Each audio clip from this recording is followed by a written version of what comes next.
하나님과 우리 사이를 정의하는 몇 가지 관계가 있습니다. 첫 번째로 아버지와 자녀입니다. 에베소서 1장 5절 말씀 제가 읽겠습니다. 세번역 성경으로 읽겠습니다. 하나님은 하나님의 기뻐하시는 뜻을 따라 예수 그리스도를 통하여 우리를 하나님의 자녀로 삼으시기로 예정하신 것입니다. 우리 노란색 부분 한번 같이 한번 읽어볼까요? 시작. 우리를 하나님의 자녀로 삼으시기로. 여기까지만 읽겠습니다. 하나님께서 우리를 자녀 삼아 주셨기에 우리가 하나님을 아빠 아버지라고 부를 수 있는 것입니다. 두 번째는요, 하나님과 우리 사이에 정의하는 두 번째 관계는 목자와 양입니다. 시편 23편 1절 말씀 시작. 여호와는 나의 목자시니 내게 부족함이 없으리로다. 할렐루야. 지금 반반이 나뉜 것 같아요. 요쪽만 읽고 요쪽은 안 읽는 것 같은데 함께 읽어주시기를 부탁드리겠습니다. 여호와는 나의 목자시니 내게 부족함이 없으리로다. 그래서 우리는 목자 되시는 예수님만 잘 따라가면 배부르고 부족함이 없고 쉴만한 물가로 인도함을 받는다고 제가 이번 송구 영신 예배 때 말씀을 드렸습니다. 세 번째로는요, 하나님과 우리 사이의 세 번째 관계는 토기장이와 진흙입니다. 예레미야 18장 4절 말씀 같이 한번 읽어볼까요? 시작. 진흙으로 만든 그릇이 토기장이의 손에서 터짐에 그가 그것으로 자기 의견에 좋은 대로 다른 그릇을 만들더라. 아멘. 그래서 우리는 서로 다 다르게 생겼고요, 성품도 다 다릅니다. 왜냐하면 우리의 토기장이 되시는 주님께서 자기의 의견에 좋은 대로 우리의 모습을 다 다른 대로 만드셨기 때문에 그렇습니다. 그래서 우리는 서로의 상대방의 다름을 인정해야 합니다. 상대방이 나와 맞지 않는다고 해서 상대방이 틀린 것이 아니죠. 상대방이 심각한 죄를 짓지 않고서는 상대방의 다름을 인정하고 용납하고 품어주고 사랑해야 합니다. 왜냐하면 우리의 토기장이 되시는 주님께서 우리를 서로 다르게 만드셨기 때문입니다. 여러분, 우리는 하나님의 모두 걸작품입니다. 왜요? 하나님이 다 만드셨기 때문에. 누구 하나 못나게 만드신 그릇이 없습니다. 금그릇도 있고요, 은그릇도 있고 질그릇도 있고 나무 그릇도 있는 것입니다. 나무 그릇이 금그릇이 부럽다고 해서 금그릇이 되고 싶다고 해서 자신을 부정하고 누군가와 비교하며 열등의식에 사로잡혀 있다면 그것은 하나님이 기뻐하시는 마음과 삶이 아닙니다. 바로 마귀가 좋아하는 마음이죠. 왜냐하면 왜 마귀가 좋아하느냐?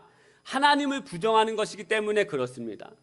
나를 만드신, 나를 지으신 하나님을 부정하고 믿지 못하기 때문에 나 자신을 부정하고 남과 비교하고, 그래서 열등의식을 갖고 내 존재 자체를 부정해버리기 때문에, 내 존재 자체를 부정해버린다는 것은 하나님을 부정하는 것과 마찬가지인 것입니다. 사랑하는 여러분, 우리는 하나님이 만드신 걸작품임을 믿는 저와 여러분 되시기 축복하여 드립니다. 저는 10대 시절 외모에 대한 컴플렉스로 낮은 자존감에 있었을 때, 그래서 무엇 하나 소망하는 것 없이 살아가고 있을 때 저는 하나님이 인격적으로 만난 후에 완전히 저의 생각이 변화되기 시작했습니다. 하나님을 만나고 깨달았던 건 하나님께서 나를 최고의 걸작품으로 만드셨구나. 누군가와 비교하며 열등감에 사로잡혀 살아가고 있을 때 저는 주님을 만난 후에 나만의 부르심이 있고 나만의 은사가 있다는 것을 그제서야 깨닫게 되었습니다. 나를 최고의 걸작품으로 만드신 하나님을 신뢰하며 나아가는 저와 여러분 되시기를 축복하여 드립니다. 할렐루야. 다른 여러 가지 하나님과 우리 사이를 정의하는 용어가 있겠지만 마지막으로 오늘 보고 싶은 하나님과 우리 사이에 정의하는 관계, 보고 싶은 관계가 있는데 바로 뭐냐? 우리를 군사로 부르셨다는 거예요. 우리를 군인으로, 병사로 우리를 부르셨다는 것입니다. 우리 디모데후서 2장 3절 4절 말씀을 세번역 성경으로 같이 한번 읽겠습니다. 시작. 그대는 그리스도 예수의 훌륭한 군사답게 고난을 함께 달게 받으십시오. 누구든지 군에 복무를 하는 사람은 자기를 군사로 모집한 상관을 기쁘게 해 주어야 합니다. 그러므로 그는 살림살이에 얽매여서는 안 됩니다. 무슨 말씀입니까? 우리 한 사람 한 사람을, 저와 여러분을 하나님의 그리스도의 군사로 부름을 받았다는 것입니다. 그리고 군사는요, 이 말씀에 나와 있지만 군사로 모집한 상관을 기쁘시게 하는 삶을 살아야 한다라고 말씀하고 있습니다. 군사는요, 군인은, 병사는 명령에 살고 명령에 죽습니다. 전쟁에서 승리하는 비결은 상관의 명령을 잘 듣고 수행하는 것입니다. 2분대 앞으로, 3분대 앞으로, 멈춰, 나가, 멈춰, 이런 명령을 잘 들어야 우리는 살 수가 있고 전쟁에서 승리할 수가 있습니다. 상관의 명령에 순종하지 않고 듣지 않는 병사, 군사는요, 죽임을 당하게 되어 있어요. 저 뒤에서 지휘관이 보는데 총을 막 쏘고 있는데 멈춰라고 했을 때, 총을 쏘고 있는데 멈춰야지 우리가 살 수 있는 거 아니겠습니까? 그런데 그 멈춰의 명령에 순응하지 않고 혼자 나가기 시작한다면 어떻게 되겠어요? 총알바지가 되는 거예요. 병사와 군사는 나를 부르신, 나를 군사로 모집한 그 상관의 명령에 잘 순응하고 순종하는 것이 승리하는 비결이에요. 여러분, 베드로가요, 이 14절 이제 11장 중반까지는 이제 베드로가 고넬료의 집에 있었던 이야기를 이제 설명하는 장면이에요.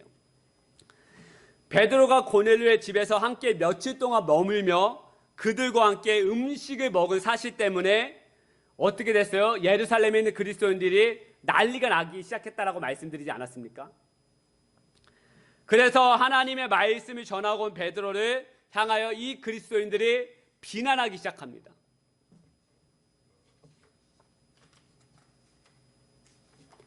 지난주와 지지난주에 말씀을 드렸지만 예루살렘에 머물고 있는 이 사도들이 베드로 향하여 비난하고 있는 것은 단순히 혼내고 화를 내는 정도의 수준이 아니라 완전한 분리, 베드로를 자신들의 마음속에서, 삶 속에서 분리해 버렸다는 것이죠. 호적을 파버렸다는 것이죠. 쉽게 말씀드리면 베드로를 왕따시키고 있다라는 것입니다. 베드로의 마음이 얼마나 낙심이 되고 상심이 되었겠습니까? 자신을 부인해버리고 자신을 향해서 비난하고 자신을 완전히 왕따시키고 있는 이 상황에 대해서 얼마나 낙심이 되고 마음이 힘들었겠습니까? 하지만 베드로는 자신의 감정대로 반응하지 않습니다.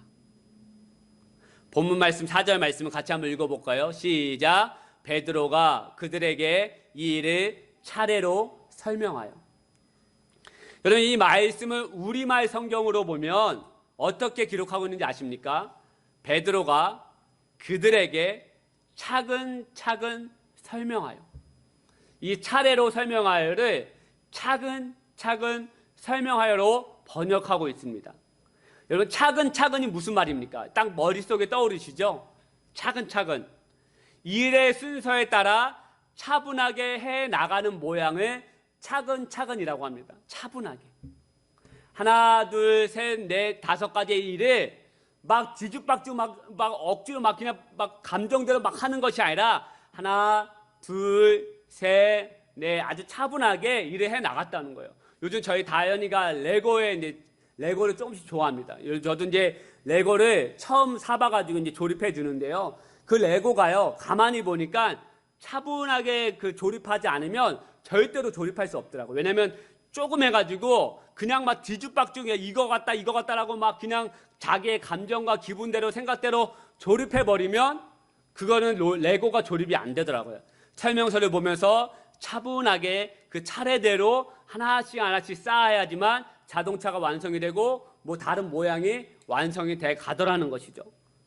지금 베드로가 차분하게 예루살렘에 있는 지도자들에게 자신에게 일어났던 일들을 하나부터 10까지 차분하게 차례대로 지금 설명하고 있다라는 거예요. 근데 여러분 생각해 보십시다. 우리가 베드로의 성격을 잘 알고 있지 않습니까? 베드로는 다른 제자와 달리 다혈질의 소유자였습니다. 아니, 다혈질의 소유자가 아닐 뿐더러 자신에게 맞지 않는 상황이 일어나고 자신에게 분한 상황이 일어나고 자신에게 오해할 만한 상황이 일어나면 여러분 우리 감정대로 막 말하고 막 반응하지 않습니까? 베드로가요, 여러분 12명의 제자들 중에 가장 다혈질의 소유자였습니다. 다혈질은요, 감정에 따라 반응하는 사람입니다. 예수님께서 자신이 제자들에게, 사람들에게 이제 나는 죽임을 당하고 사흘 만에 다시 살아날 것에 대해서 가르치기 시작하셨어요. 그러자 베드로가 그 말을 듣고 갑자기 난리가 나기 시작해요. 마가복음 8장 32절 말씀 제가 읽겠습니다. 드러내놓고 이 말씀을 하시니 베드로가 예수를 붙들고 항변하며, 여기서 베드로가 지금 화가 난 거예요. 여기서 이 항변하며라는 이 뜻은요, 꾸짖다, 혼내다, 경고하다라는 뜻을 가지고 있습니다.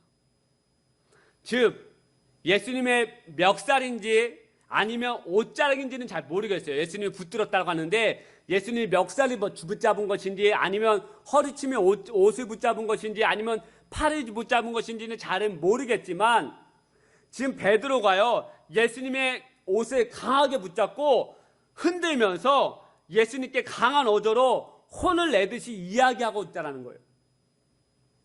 예수님 어찌 그러실 수 있습니까? 정도의 반응이 아니에요. 예수님 어떻게 그러실 수 말을 할 수가 있어요? 예수님 우리의 메시아인데 어떻게 죽임을 당할 수 있어요? 이 정도의 말이 아닙니다, 여러분.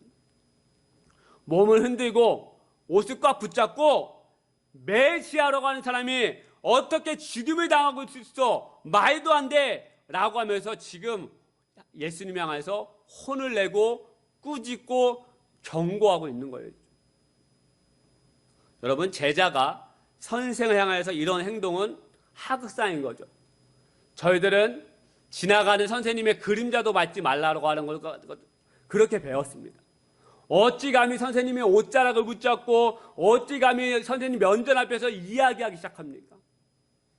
너 엎드려, 빠따한 대 맞아. 그러면 저는 그냥 딱 빠따한 대 맞는 거예요.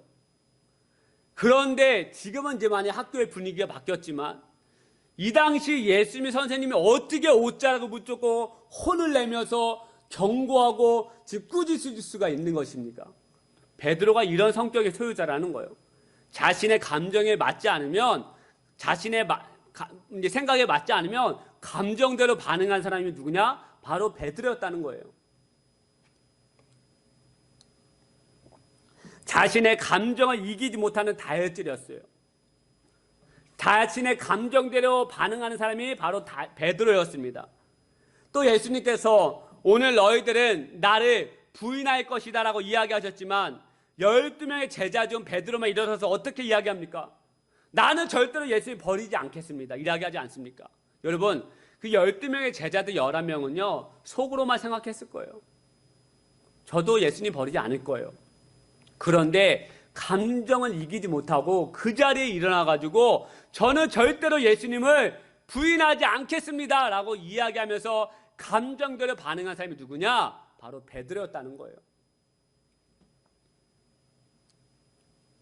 그런데 이렇게 다혈질이었던 베드로가 심하게 낙심이 되고 불쾌할 수밖에 없는 상황에서 자신의 감정대로 반응하지 않아요. 자신에게 일어났던 일들을 차분하게 차례대로 예루살렘에 있는 지도자들과 사도들과 그리스도인들에게 설명하고 있다는 거예요. 여러분, 어떻게 베드로가 자신의 감정을 내세우지 않고 낙심의 상황에서, 불쾌한 상황에서 어떻게 차분하게 차례대로 설명할 수가 있는 것입니까? 예전에 베드로라면 너희가 어찌 나한테 이럴 수가 있느냐? 내가 놀다 왔느냐? 내가 고넬료 집에서 놀고 먹고 왔냐? 내가 그 집에서 돈 받고 왔냐? 어찌 네가 나한테 그럴 수가 있느냐? 여기서 최고의 지도자가 누구냐? 나다. 어떻게 너희들 나한테 그럴 수가 있냐? 그렇게 반응하지 않아요. 차분하게 차례대로 자신에게 일어났던 일들을 설명하기 시작하는데 어떻게 이렇게 변화될 수 있었느냐? 베드로는요, 하나님의 명령에 순종하는 군사였기 때문에 그렇습니다. 우리 아까 읽은 디모데후서 2장 4절 말씀을 개역개정으로 다시 한번 제가 읽어보겠습니다. 병사로 복무하는 자는 자기 생활에 얽매이는 자가 하나도 없나니. 여러분 노란색 부분을 주목해 주시기 바랍니다. 자기 생활에 얽매이는 자가, 군사는 상관의 명령을 받고 그 명령을 수행하는 사람입니다. 그런데 상관의 명령을 수행하려면 자신의 생활이나 감정에 얽매이지 않아야 한다고 말하는 거예요. 그래야 군사로서의 삶을 살 수 있다라고 말하고 있는 것입니다. 여러분 생각해 보십시오. 제가 군대에 입대해서 나라를 지키는 사명을 부여받았습니다. 그런데 제가 상관의 명령을 받아서 나라를 지키는 사람으로 부름을 받았는데 자신의 여자친구가 고무신을 거꾸로 신었다고 해서 제가 군복을 벗고 몰래 타령해서 배신한 여자친구를 찾아갔다고 생각해 보십시다.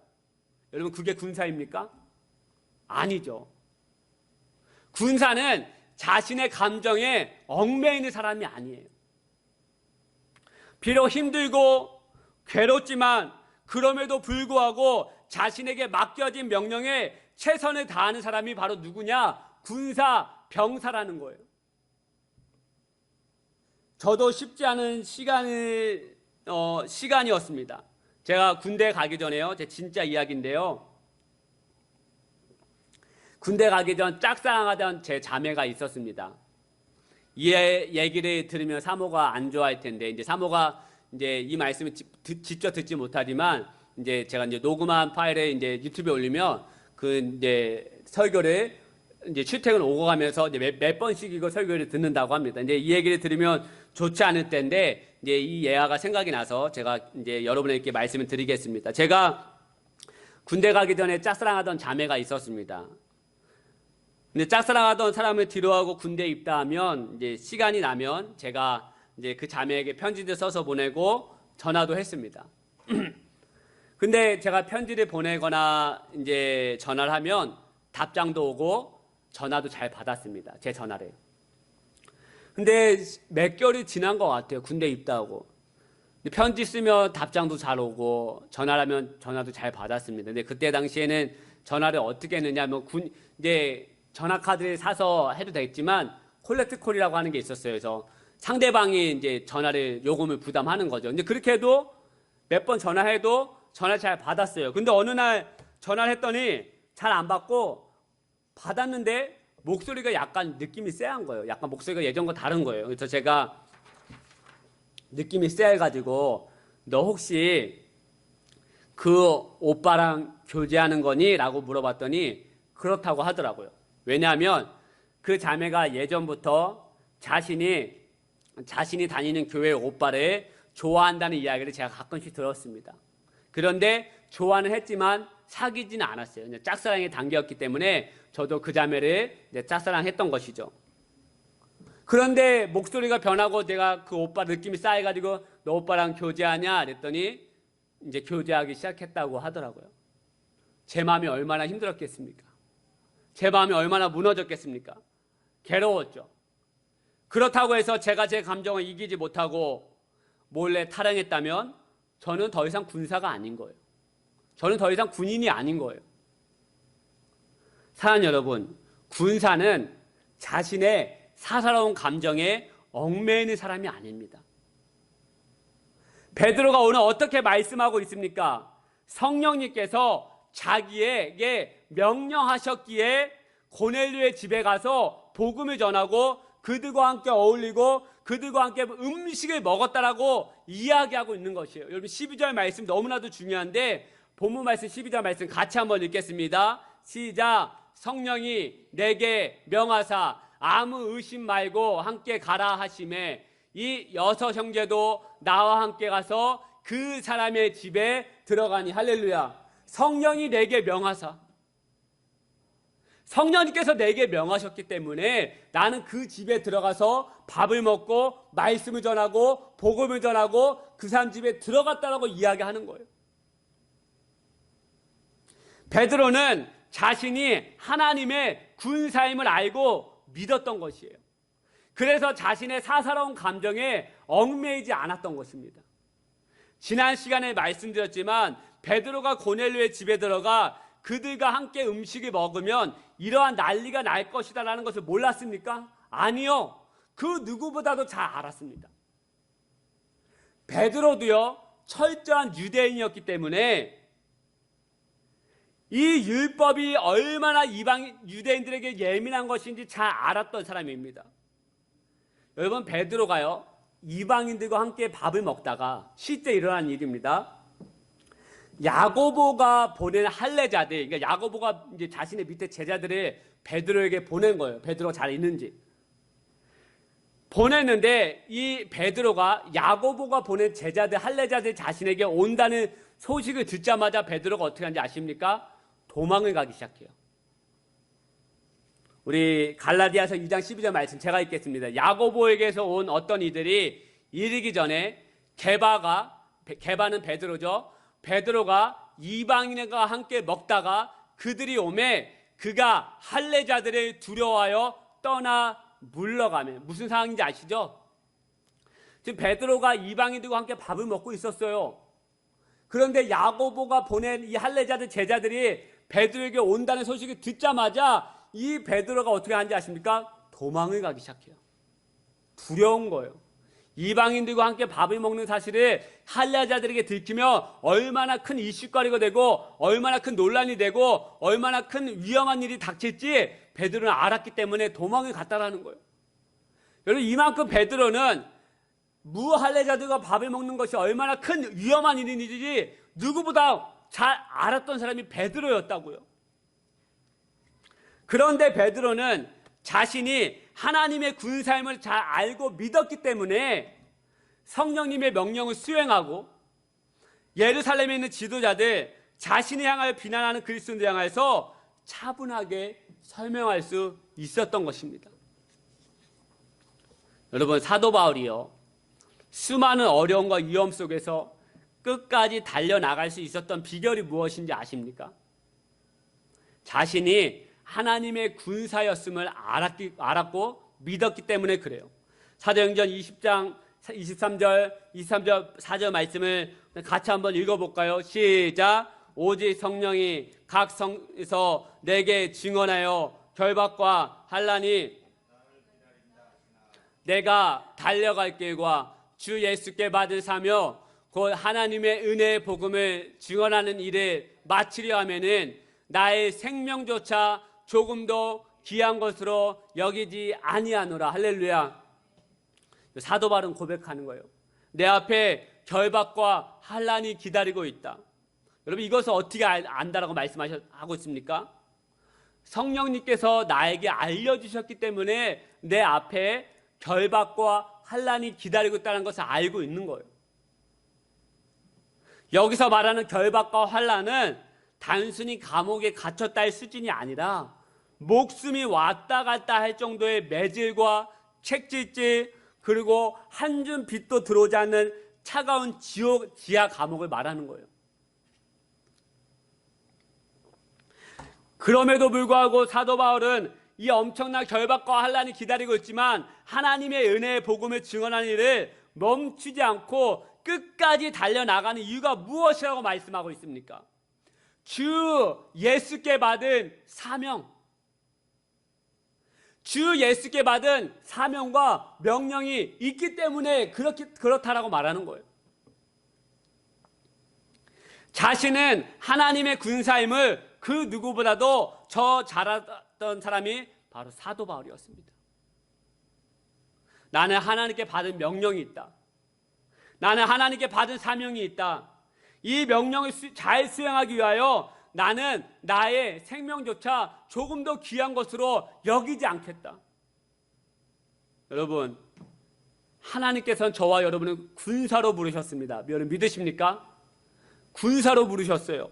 군사는 자신의 감정에 얽매이거나 삶에 얽매이는 사람이 아닙니다. 제가 개척이 힘들다고 하지만 개척을 포기할 수 없는 이유가 있어요. 바로 하나님께 부여받은 사명과 명령이 있기 때문에 그렇습니다. 복음 증거와 척박한 포천 땅, 우상이 많은 이 포천 땅에서 예배자로 살아가는 것에 대한 명령이 있기 때문에 그렇습니다. 그래서 저는 예배 회복을 꿈꾸고 있는 거예요. 여러분 모두가 진정한 예배자로 거듭나기를 항상 기도하고 있는 것입니다. 저는 잘하고 여러분은 못하고 있으니까 기도하고 있다는 뜻이 아니에요, 여러분. 저도 예배자로 서 있지 못할 때가 너무나도 많죠.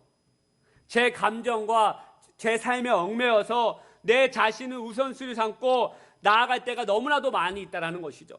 하지만 저와 여러분이 함께 예배자로 서 가고 싶은 제 안에 비전과 하나님의 명령이 있는 것이에요. 요한계시록 7장 9절 10절 말씀 여러분 눈으로 읽어주시고요. 제가 읽겠습니다. 이 일 후에 내가 보니 각 나라와 족속과 백성과 방언에서 아무도 능히 셀 수 없는 큰 무리가 나와. 여러분 머릿속으로 상상해 보시기 바랍니다. 각 나라와 민족과 모든 열방의 민족들이 그 능히 셀 수 없는 큰 무리가 나와서 흰옷을 입고 손에 종려가지를 들고 보좌 앞과 어린 양 앞에 서서 큰 소리로 외쳐 이르되 구원하심이 보좌에 앉으신 우리 하나님과 어린 양에게 있도다 하니. 할렐루야. 여러분 사도 요한이 본 환상이에요. 사도 요한이 본 환상입니다. 수많은 민족과 백성들이 나와 주님 앞에 큰 소리 외치면서 경배하며 찬양하고 있는 모습이 바로 이 환상입니다. 장차 오실 주님의 나라가 이렇다라는 거예요, 여러분. 그런데 각 나라와 족속과 백성과 모든 사람이 나와 주님 앞에 예배하고 경배하는데 이 자리에 저와 여러분이 빠지면 어떡하겠습니까? 수많은 백성들이 나와 하나님 앞에 흰옷을 입고 예배하며 경배하며 천국잔치를 열고 있는데 여러분 이 자리에 저와 여러분이 빠지면 어떡하겠습니까? 기름등불을 준비하고 열처녀 5명은 자신의 감정과 삶에 얽매이지 않죠. 끝까지 주님을 기다리며 군사로 나아가죠. 하지만 5명 어떡합니까? 자신과 삶에 얽매여서 졸기 시작하는 거예요. 잠을 자기 시작하는 거예요. 기다리지 못하는 거예요. 그러자 주님의 오심에 예배하심을 바라보지 못하는 것이죠. 저와 여러분이 빠지면 어떡하겠습니까? 저는 생각했을 때 끔찍한 거예요. 모두가 찬양하고 예배하고 기뻐하는데 저와 여러분 없다? 상상하기 싫은 거죠. 그래서 저는 이 힘들고 우상이 많은 이 포천 땅에서 더욱더 저는 예배자로 서 있고 싶은 거예요. 사순절 기도회, 특별 기도회 힘들죠. 토요일까지 새벽 기도하는 거 쉽지 않죠, 저에게. 하지만 제 개인의 감정과 제 삶에 얽매이지 않고 저를 부르시고 세우신 저의 상관, 주님의 명령을 수행하고 나아가고 싶은 마음이 제 안에 가득한 것입니다. 할렐루야. 예배자로 서 있고 예배하는 사람을 세우는 것은 주님께서 저에게 주신 사명이자 명령인 것입니다. 여러분 모두를 군사로 부르셨어요. 하나님의 나라를 세워가는 군사로 부르셨고 예배하는 하나님의 병사로 여러분을 세우셨습니다. 그런데 여러분 감정과 여러분의 삶에 얽매여서 예배자로 서가지 못하고 하나님을 바라보는 것에 일에 우리가 게을리하지 않았습니까? 아버지와 자녀로 부르셨기 때문에 여러분 한 사람 다 불렀어요. 그리고 우리가 택함을 받았어요.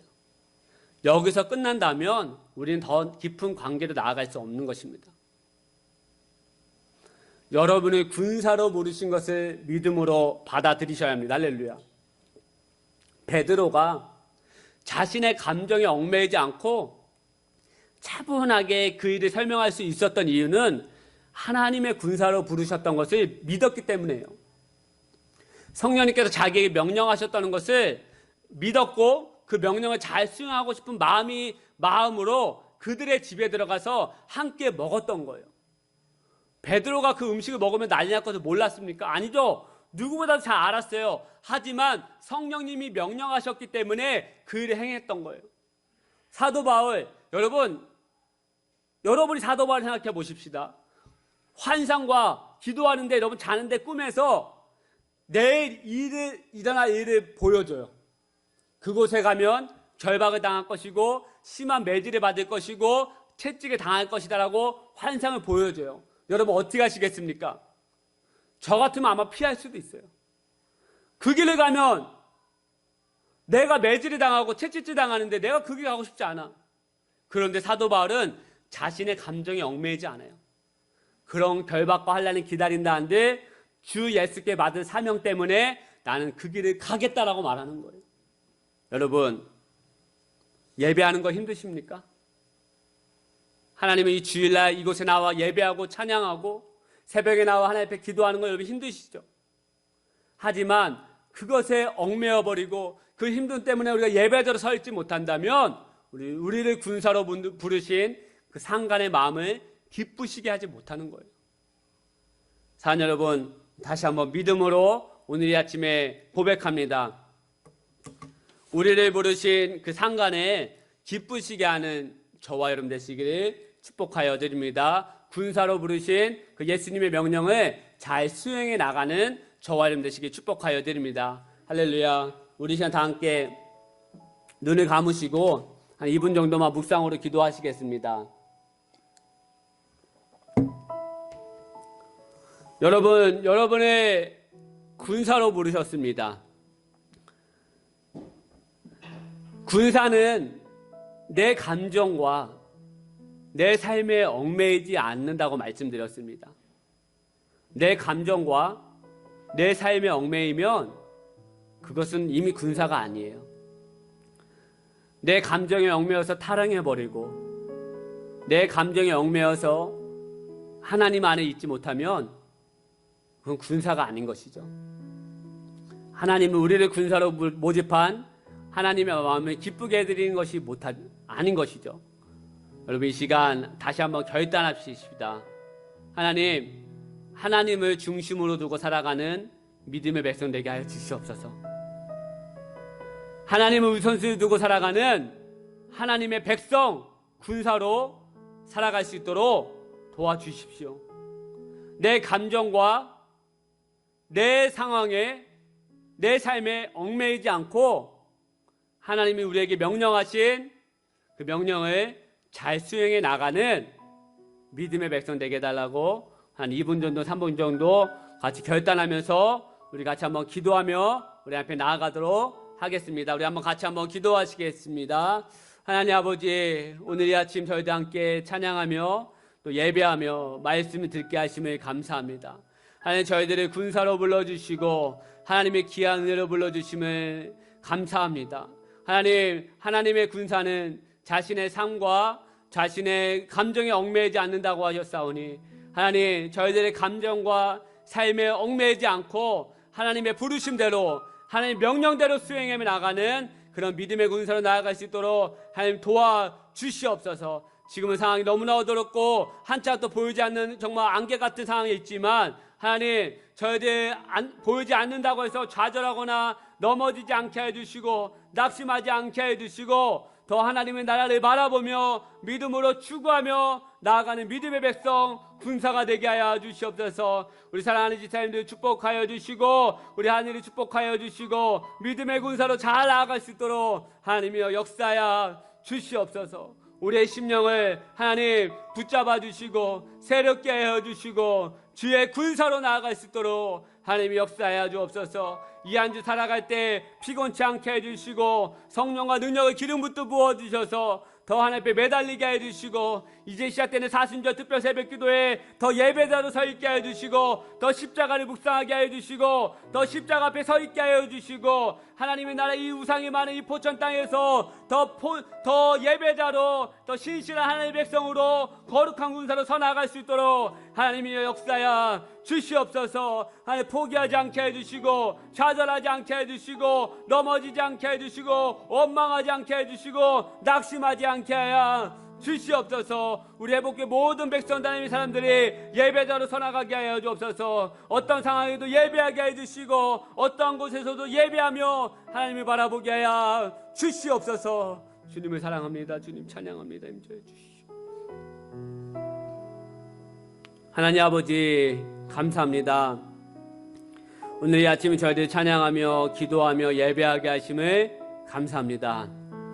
하나님, 저희들을 군사로 불러주셨는데 저희들은 또 내 감정과 내 삶에 얽매여서 하나님이 그 부르신 명령을 수행하지 못하고 나아갈 때가 얼마나 많은지 모릅니다.